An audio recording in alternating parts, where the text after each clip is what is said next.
Audio Jungle.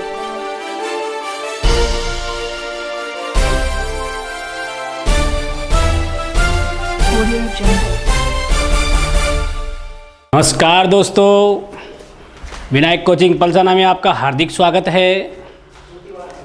आज हम प्रायद्वीपीय पठार भाग 2 का जो अध्ययन है वो करेंगे। इससे पहले आपने भारत के प्रायद्वीपीय पठार के बारे में संक्षिप्त जानकारी देखी थी और आज इसी पाठ को आगे बढ़ाते हैं। तो देखो दोस्तों, सबसे पहले बात करते हैं विंध्याचल पर्वत। विंध्याचल पर्वत जो है ये आपका प्रायद्वीपीय पठार में ही शामिल किया जाता है। विंध्याचल पर्वत जो है, इस विंध्याचल पर्वत के अंदर इसकी कुछ विशेषताएं देखें तो पहली चीज़ है कि विंध्याचल पर्वत जो है भारत में एक तो महान जल विभाजक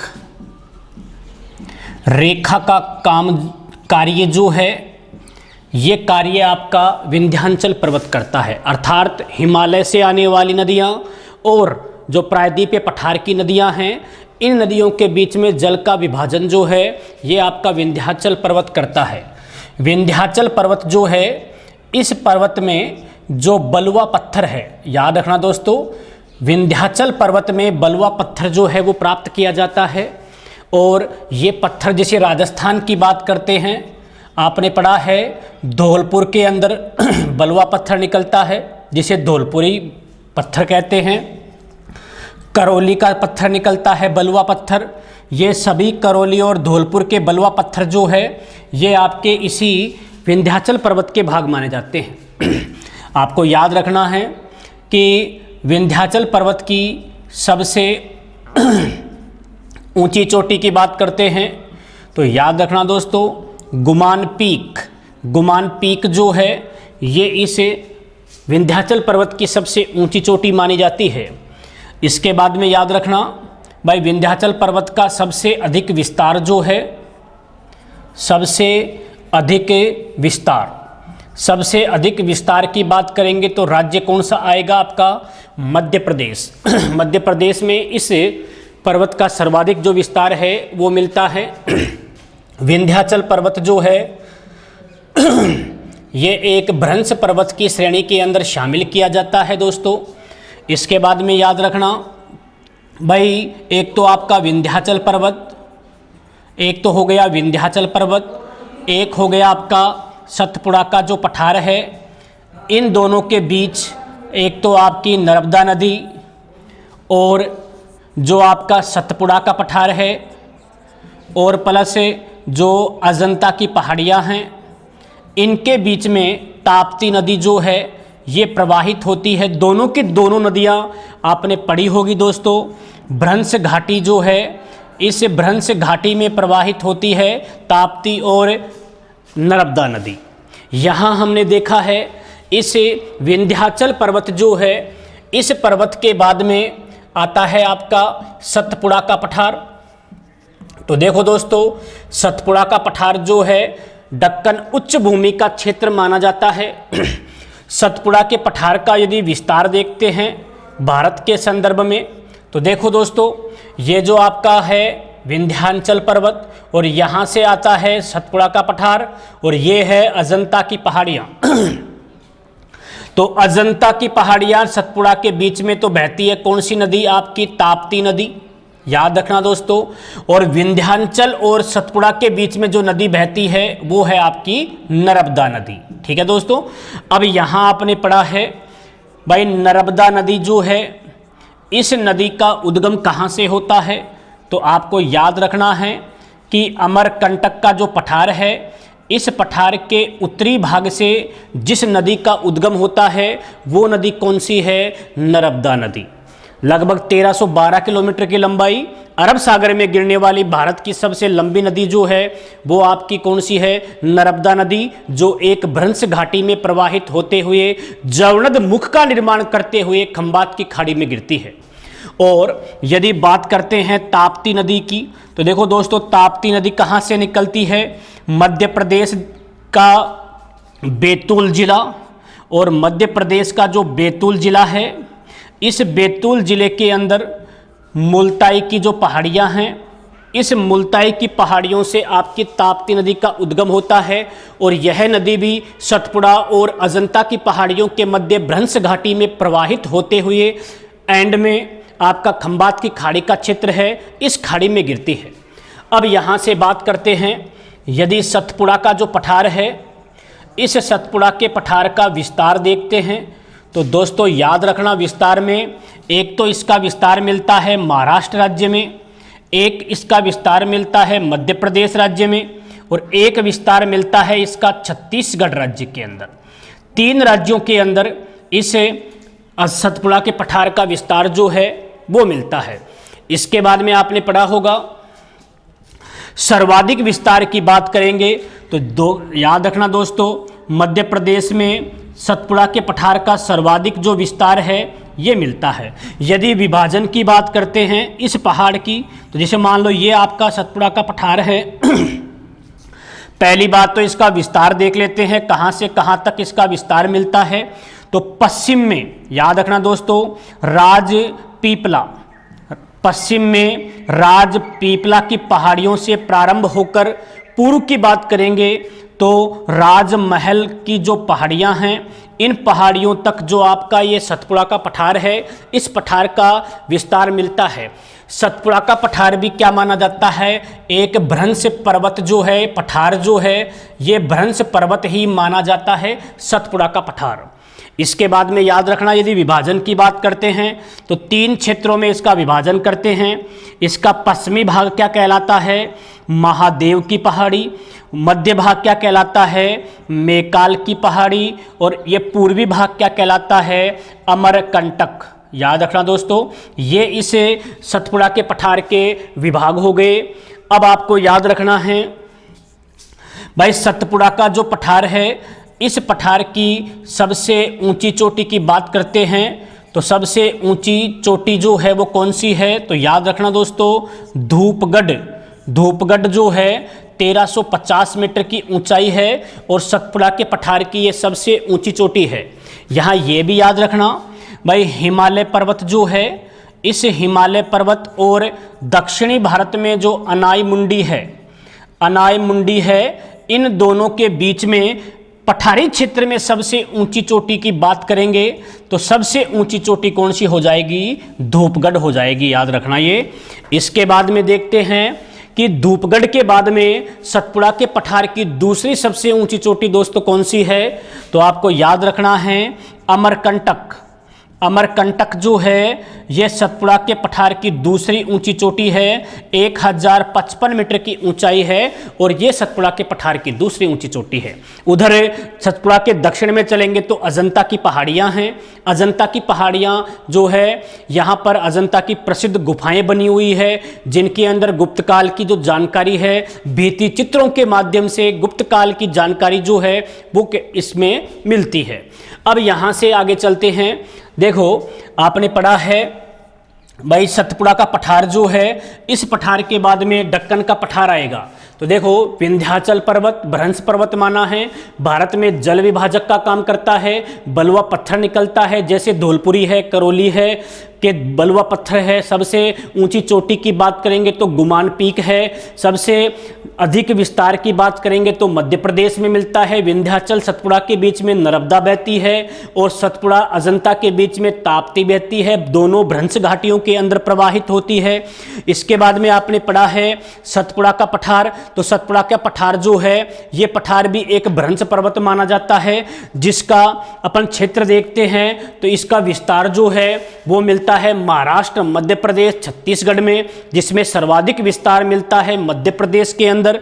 और इन पठारों के बीच में जो नदियां बहती है, नर्मदा और ताप्ती, तो नर्मदा नदी का उद्गम अमरकंटक के उत्तरी भाग से होता है, लगभग 1312 किलोमीटर की लंबाई। अरब सागर में गिरने वाली भारत की सबसे लंबी नदी जवनद मुख का निर्माण करती है, खंबात की खाड़ी में गिरती है। और प्रसिद्ध सरदार सरोवर बांध जो है, इस बांध का निर्माण भी इसी नदी के ऊपर हुआ है, गुजरात राज्य के अंदर। प्लस आपने पढ़ा है कि भारत राजस्थान में जो बाड़मेर जालोर में सिंचाई होती है नर्मदा नहर के माध्यम से, वो भी इसकी एक सहायक नहर के माध्यम से होता है। ताप्ती नदी की बात करें तो ताप्ती नदी मध्य प्रदेश के बैतूल जिले की मुल्ताई नामक पहाड़ी से निकलती है। अब इसके बाद में देखें कि ये सतपुड़ा का पठार जो है, इस पठार का विस्तार पश्चिम में राजपीपला की पहाड़ियों से प्रारंभ होकर पूर्व में राजमहल की पहाड़ियों तक इसका विस्तार मिलता है। इसके बाद में देखें तो सतपुड़ा के पठार का यदि विभाजन करते हैं तो 3 क्षेत्र याद रखने हैं। पश्चिमी भाग को महादेव की पहाड़ी, मध्य भाग को मैकाल की पहाड़ी और जो पूर्वी क्षेत्र है उसे अमरकंटक के नाम से जानते हैं। आपको याद रखना है सतपुड़ा के पठार की सबसे ऊंची चोटी का नाम है आपका धूपगढ़, जो 1350 मीटर है। और धूपगढ़ कहाँ स्थित है? महादेव की पहाड़ियों के अंदर धूपगढ़ जो है वो स्थित है दोस्तों। तो देखो सतपुड़ा के पठार की सबसे ऊंची चोटी आपने पढ़ी धूपगढ़ 1350 मीटर, और ये धूपगढ़ किस पहाड़ी में मिलती है दोस्तों? तो याद रखना है आपको, महादेव की पहाड़ियों के अंदर ही ये मिलती है। और हिमालय और दक्षिण में अनाई मुंडी की जो पहाड़ियां हैं, चोटी है, इस चोटी के मध्य पठारी क्षेत्र में सबसे ऊंची चोटी का नाम बात करेंगे तो आपकी धूपगढ़ ही आती है। लेकिन हिमालय और अनाई मुंडी के बीच में भारत की सबसे ऊंची चोटी की बात करेंगे तो गुरु शिखर जो है वो मानी जाती है। अब यहां से आपने पढ़ा है कि इस सतपुड़ा के पठार की दूसरी सबसे ऊंची चोटी कौन सी है दोस्तों? तो याद रखना है अमरकंटक जो है वो दूसरी सबसे ऊंची चोटी मानी जाती है, और इस चोटी की ऊंचाई जो है वो 1055 मीटर है। प्लस आपने पढ़ा है कि ये जो आपका अमरकंटक है, इस अमरकंटक का विस्तार जो है वो 2 राज्यों में विशेषतः मिलता है। एक आपका मध्य प्रदेश राज्य और दूसरा राज्य जो है वो आपका कौन सा है? छत्तीसगढ़ राज्य। इन 2 राज्यों के अंदर विशेषतः क्या है? ये जो आपकी पहाड़ी है अमरकंटक है, इसका विस्तार मिलता है। अब यहां से आगे चलते हैं दक्कन के पठार में। तो देखो दोस्तों, भाई सभी क्षेत्र प्रायद्वीपीय पठार के ही भाग है, क्योंकि प्रायद्वीपीय पठार ही भारत का सबसे बड़ा क्या है? भौतिक प्रदेश है दोस्तों। तो आपको ये भी याद रखना है, और इनका परसेंटेज के आधार पे हमने विभाजन किया था वो भी याद रखना है। अब यहां से आगे चलते हैं। देखो अब आता है आपका दक्कन का पठार। दक्कन का पठार, हाँ देखो दोस्तों, पहली बात है प्रायद्वीपीय पठार का ये ऐसा क्षेत्र है जिसमें काली मृदा है, लावे युक्त मृदा का निर्माण जो है वो हुआ था। तो सबसे पहली बात तो देखो, इस क्षेत्र में विशेषतः जो आपकी काली मृदा है, इस काली मृदा का जो विस्तार है वो दक्कन के पठार में मिलता है। दक्कन का पठार जो है, इस दक्कन के पठार का जो सर्वाधिक विस्तार है, ये सर्वाधिक विस्तार जिस राज्य में मिलता है उस राज्य का नाम है महाराष्ट्र। महाराष्ट्र के अलावा गुजरात है, मध्य प्रदेश है, छत्तीसगढ़ है, थोड़ा बहुत अंत विस्तार, इसके अलावा आपका तेलंगाना का पठार है, इसके अलावा आंध्रा है, कर्नाटक है। इन राज्यों के अंदर ये जो आपका दक्कन का पठार है, इस पठार का विस्तार जो है वो मिलता है। इसके अलावा देखें भाई, निर्माण की बात करते हैं कि इस पठार का निर्माण जो है वो कब हुआ था दोस्तों? तो आपको याद रखना है क्रीटेशियस जो काल था, इस क्रीटेशियस काल के अंदर क्या होता है? ज्वालामुखी विस्फोट होता है। और ज्वालामुखी विस्फोट जब होता है तो दरारी उद्भव, याद रखना दोस्तों, दरारी उद्भव, दरार के माध्यम से लावा जो है वो धरातल पे आता है तरल अवस्था में, और ये लंबे चौड़े भूभाग पर फैल जाता है। और इस कारण ये जो फैला, उससे जो चट्टान बनी, जो क्षेत्र बना, वो दक्कन का पठार है। और लगभग अपन ये कह सकते हैं कि 5 लाख वर्ग किलोमीटर के अंदर जो है आपका ये दक्कन का पठार है, इस पठार का जो विस्तार है वो मिलता है। इसके बाद में आपने देखा है कि ये जो दक्कन का पठार है, काली मृदा का क्षेत्र है, जिसे वर्टिसोल भी कहते हैं, उष्णकटिबंधीय चरणोजम मृदा भी कहते हैं, रेगुर मृदा भी कहते हैं, सबसे उपजाऊ मृदा भी कहते हैं, सर्वाधिक खनिजों से युक्त मृदा भी जो है वो आपकी काली मृदा को कहते हैं। और ये मृदा दक्कन के पठार में विशेषतः देखने को मिलती है। इसके अलावा आपने पढ़ा होगा कि राजस्थान के दक्षिण में जो मालवा का पठार है, काली मृदा का मालवा पठार क्षेत्र जो है, इस मालवा का पठार का विभाग जो है वो भी इस दक्कन के पठार का ही भाग माना जाता है। अब यहां से देखते हैं आगे। देखो दक्कन के पठार के बाद में इसका यदि विभाजन देखते हैं तो जैसे आपका कर्नाटक का पठार है, ये भी इसी का भाग है। और इस पठारी क्षेत्र में वन जो है वो घनी आबादी के रूप में जो है वो माने जाते, फैले हुए हैं यहाँ पे। और यहां एक चीज याद रखना कि कर्नाटक के पठार पर जो घने वन मिलते हैं, ये घने वन जो है इनको क्या कहा जाता है, तो याद रखना मालनाड जो है, मालनाड। याद रखना दोस्तों, कर्नाटक राज्य का पठारी क्षेत्र में मिलने वाले घने वनों को मालनाड के नाम से जाना जाता है। इसके बाद में देखो, ये जो तेलंगाना का पठार है, तेलंगाना का पठार जो है, इस पठार का जो दक्षिणी भाग है, तेलंगाना के पठार का दक्षिणी भाग जो है वो क्या कहलाता है, तो रायलसीना। याद रखना दोस्तों, कंफ्यूज हो जाते हैं इस पॉइंट में काफी बार, रायलसीना का पठार, जबकि एक पठार आपने पढ़ा है रायसीना का पठार। दोनों पठार जो है वो अलग अलग है। रायसीना की पहाड़ियाँ कह दो, रायसीना की पहाड़ियाँ और जो रायलसीना का पठार है दोनों अलग अलग है। रायलसीना का पठार जो है वो तेलंगाना के पठार का दक्षिणी भाग माना जाता है, जबकि रायलसीना जो सीना की पहाड़ियाँ हैं ये अरावली का पूर्वी भाग है। जो दिल्ली के अंदर अरावली की पहाड़ियाँ मिलती हैं उनको रायसीना की पहाड़ियाँ, जो तेलंगाना के दक्षिणी भाग में पठार मिलता है उसे रायलसीना का पठार भी कहा जाता है। अब यहाँ से चलते हैं तो आता है आपका पश्चिमी घाट और पूर्वी घाट। देखो दोस्तों, पश्चिमी घाट और पूर्वी घाट जो है ये दोनों क्षेत्र भी आपके इसी प्रायद्वीपीय पठार का ही भाग माने जाते हैं। और ये पश्चिमी घाट जो है ये भ्रंश कगार है, अर्थात खड़े ढाल से युक्त है, और यहाँ का जो तट है इसका वो कटापटा है। इस कारण आप ये कह सकते हो कि पश्चिमी घाट पर जो बंदरगाह है उनकी सर्वाधिक संख्या जो मिलेगी वो प्राकृतिक बंदरगाह ही सर्वाधिक यहाँ पर मिलते हैं। दूसरी बात आपने पढ़ी होगी भाई, पश्चिमी घाट जो है, इस पश्चिमी घाट का जो उत्तरी भाग है, पश्चिमी घाट का जो उत्तरी भाग है उसे क्या कहा जाता है, तो सह्याद्री जो है ये इस भाग को कहते हैं, सह्याद्री कहा जाता है पश्चिमी घाट के उत्तरी भाग को। ठीक है, इस पश्चिमी घाट की सबसे ऊंची चोटी की बात करते हैं दोस्तों तो कालसुई का नाम याद रखना है। कालसुई जो है ये इस पश्चिमी घाट की सबसे ऊंची चोटी है। प्लस आपने पढ़ा है कि पश्चिमी घाट का क्षेत्र जो है, इस क्षेत्र में आपकी शरावती नदी जो जोग जलप्रपात बनाती है, ये भारत का सबसे ऊंचा जलप्रपात है जो कर्नाटक राज्य में है, जोग जलप्रपात। ठीक है, अब यहां से हम देखते हैं भाई, ये पश्चिमी घाट जो है वो लगभग 1600 किलोमीटर की लंबाई में फैला हुआ है। और इस पश्चिमी घाट के अंदर जो केरल राज्य है, इस केरल राज्य के अंदर जो पश्य जल है, पश्य जल जो है, ये पश्य जल या कयाल कह दो, ये कयाल जो झीलें हैं खारे पानी की, ये यहाँ पर इस पश्चिमी घाट का जो केरल का क्षेत्र है, मालाबार तट है, यहाँ पर विशेषता देखने को मिलती है। ठीक है, अब ये जो पश्य जल है, कयाल है, ये किसे कहोगे, जैसे ये समुद्र का लहरों का क्षेत्र आ रहा है, ये भारत का तटीय दक्षिणी क्षेत्र है। जब लहरें निरंतर तट के ऊपर आके गिरती है तो अवसाद जमा होता रहता है, कालांतर में एक बांध सा बन जाता है। ठीक है दोस्तों, और इस बांध में ये जो खारा पानी भर गया तो एक झील का निर्माण हो गया, और इसी झील को क्या कहते हैं, कयाल कहते हैं, केरल के अंदर पश्य जल कहते हैं। और यहां पर प्रतिवर्ष एक नौकायन दौड़ होती है जिसका नाम क्या है, नेहरू ट्रॉफी। अब यहां से आगे देखते हैं भाई, ये जो आपका पूर्वी घाट है, देखो दोस्तों पूर्वी घाट जो है ये कटापटा हो गया है, क्योंकि जो आपकी ये क्या नाम है, गोदावरी है, कावेरी, कृष्णा, इन नदियों के अपवाद क्षेत्र के कारण जो पूर्वी घाट है वो कटफट गया है। और पूर्वी घाट की सबसे ऊंची चोटी की बात करते हैं तो कौन सी आएगी, महेंद्रगिरी। ध्यान रखना दोस्तों, महेंद्रगिरी जो है ये पूर्वी घाट की सबसे ऊंची चोटी है, 1501 मीटर इसकी ऊंचाई है, पूर्वी घाट की सबसे ऊंची चोटी मानी जाती है।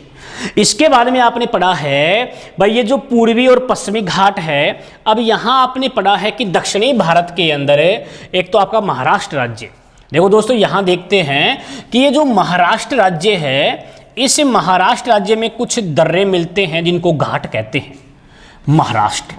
ठीक है, महाराष्ट्र राज्य के अंदर जो पश्चिमी घाट है यहां पर कुछ दर्रे मिलते हैं जिनको घाट के नाम से जानते हैं। तो कौन कौन से ऐसे दर्रे हैं जो आवागमन के रूप में काम लिए जाते हैं, जिसमें एक तो याद रखना, हाँ, थाल घाट, एक है भोर घाट और एक है पार घाट। पाल घाट नहीं है दोस्तों, पार घाट है। थाल घाट, भोर घाट और पार घाट, ये तीनों जो दर्रे हैं वो महाराष्ट्र राज्य के अंदर है। थाल घाट तो मुंबई जो है, इस मुंबई को कोलकाता से जोड़ता है। भोर घाट जो है मुंबई से ये जाता है पुणे, और पुणे से कहाँ जाता है, चेन्नई की ओर जाता है। और एक केरल राज्य के अंदर प्रसिद्ध दर्रा है जिसका नाम क्या है, पाल घाट।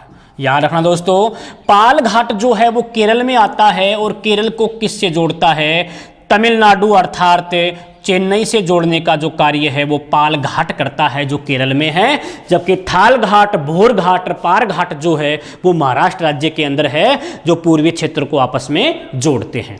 यहां ध्यान रखना भाई, पाल घाट जो है ये पाल घाट कौन सी पहाड़ियों में है दोस्तों, तो याद रखना है कि जो नीलगिरी की पहाड़ियां हैं, ये नीलगिरी की जो पहाड़ियां हैं इन्हीं के अंदर जो आपका पाल घाट दर्रा है ये स्थित है, जो एक रेलमार्ग के रूप में भी है। यहां से जो आपका केरल और जो तमिलनाडु राज्य है ये आपस में मिलता है। यहां आप ये भी कह सकते हैं कि नीलगिरी जो है ये आपका पर्वत जो पहाड़ी क्षेत्र है ये आपका केरल और तमिलनाडु दोनों राज्यों के अंदर है। और यहां आपने पढ़ा होगा कि भारत का प्रथम बायोडाइवर्सिटी जैव विविधता केंद्र जो भारत का प्रथम था वो कौन सा है, तो आंसर देना है नीलगिरी ही भारत का पहला जैव डाइवर्सिटी है, जो 1986 के अंदर स्थापित होकर यूनेस्को में शामिल हो गया था। ठीक है दोस्तों, अब यहां से आगे आपने पढ़ा है कि भारत जो है, इस भारत के अंदर जो नीलगिरी है, इस नीलगिरी की पहाड़ी से निकलने वाली जो नदियों की धाराएं हैं कालांतर में कावेरी नदी में जाके मिल जाती है। और इसीलिए कावेरी नदी दक्षिणी भारत की एकमात्र ऐसी नदी है जिसके अंदर वर्ष पर्यंत सभी दक्षिणी भारत की नदियों में सर्वाधिक जल की मात्रा इसी में रहती है, क्योंकि बंगाल की खाड़ी से आने वाली शाखा जो मानसून शाखा है उससे वर्षा होती है, प्लस अरब सागरीय मानसून से आने वाली शाखा से भी वर्षा होती है। तो दोनों शाखाओं की वर्षा जो है वो कावेरी नदी में जल की मात्रा को ज्यादा बढ़ा देती है। तो ये सर्वाधिक जल वाली नदी भी कह सकते हो दक्षिणी भारत की। इसके बारे में आपने पढ़ा है कि नीलगिरी की सबसे ऊंची चोटी की बात करते हैं तो सबसे ऊंची चोटी कौन सी है दोस्तों, दोदा बेटा का नाम सुना होगा, जो 2637 मीटर है। और यहां की सबसे ऊंची चोटी है इस क्षेत्र में, नीलगिरी के क्षेत्र में। आपने पढ़ा होगा यदि दक्षिणी भारत की सबसे ऊंची चोटी की बात करते हैं तो दक्षिणी भारत की सबसे ऊंची चोटी खूब पढ़ी है आपने, और उसका नाम क्या है, अनाई मुंडी। और अनाई मुंडी जो है 2695 मीटर है। कहाँ है, तो अनाम लाई की जो पहाड़ियां हैं, इन अनाम लाई की पहाड़ियों के अंदर दक्षिणी भारत की सबसे ऊंची चोटी है अनाई मुंडी, 2695 मीटर है दोस्तों इसकी ऊंचाई। प्लस आपने पढ़ा होगा जैसे ही केरल के अंदर नीलगिरी की पहाड़ियां आती है तो केरल के पश्चिमी घाट जो है यहां पर आपका जो अपन कहेंगे रबड़ की है, कृषि है, कहवा है, चाय है, ठीक है, इसके अलावा गरम मसाले हैं, इनका उत्पादन जो है इन पहाड़ी क्षेत्रों में हो जाता है। प्लस आपने पढ़ा है कि थोड़ी सी और दक्षिण में आएंगे तो कोडरमम की पहाड़ियां हैं, इलायची की पहाड़ियां हैं, ये सब पहाड़ियां आपके पश्चिमी घाट के क्षेत्र में मिलती है। इलायची की पहाड़ियां जो है, यहाँ इलायची का उत्पादन ज़्यादा होने के कारण यहाँ इन पहाड़ियों का नाम ही क्या कर दिया गया, इलायची की पहाड़ियाँ। ठीक है, अब यहाँ से आगे चलते हैं दोस्तों। हाँ देखो, ये जो आपका पठारी प्रदेश है, ये पठारी प्रदेश जो है प्राचीनतम गोंडवाना लैंड का अवशेष आपने पढ़ा है, लेकिन समय कालक्रम के आधार पे इसका निर्माण जो है वो धीरे धीरे क्या है, बढ़ता रहा है। आपने पढ़ा है मेसोजोइक महाकल्प का सुना है नाम, तो मेसोजोइक महाकल्प जो है लगभग 6.4 करोड़ वर्ष पूर्व स्टार्ट होता है और लगभग 14.5 करोड़ वर्ष तक ये रहता है। इस काल के अंदर ही क्या है, दक्कन का पठारी जो क्षेत्र है, जो आपका इस दरारी उद्भव का निर्माण जो है वो मेसोजोइक कल्प में ही होता है। और ये टर्सरी काल जो है, ये टर्सरी काल ही मेसोजोइक महाकल्प का ही माना जाता है। इस दौरान आपने पढ़ा होगा कि भारत का ये जो आपका प्रायद्वीपीय पठार है, यहाँ पर विशेषतः जो खनिज क्षेत्र है, वन क्षेत्र है, इनका मुख्य बाहुल्य जो है मिलते हैं। प्लस भारत में सर्वाधिक जो बाघ परियोजनाएं हैं, सर्वाधिक राष्ट्रीय उद्यान हैं, वो भी प्रायद्वीपीय पठार पर ही देखने को मिलते हैं। जैसे मध्य प्रदेश का नाम ले सकते हो आप। प्लस जो आपका तालाबों के द्वारा सर्वाधिक सिंचाई की बात करेंगे तो भी भारत में पठारी क्षेत्र के अंदर ही सर्वाधिक तालाबों के द्वारा सिंचाई जो है वो की जाती है। है। तो इस प्रकार भारत का जो प्रायद्वीपीय पठार जो त्रिभुजाकार रूप में फैला हुआ है, जिसका शीर्ष जो है वो है आपका दक्षिण में और आधार तल जो है वो उत्तर में है। तो आप ये भी कह सकते हो कि उत्तरी क्षेत्र जो है उसकी सीमा जो है वो कटी-पटी मिलती है और दक्षिणी क्षेत्र में एक जो शीर्ष रेखा है उसके रूप में आपका प्रायद्वीपीय पठार जो है प्राचीनतम गोंडवाना लैंड की चट्टानों से निर्मित माना जाता है।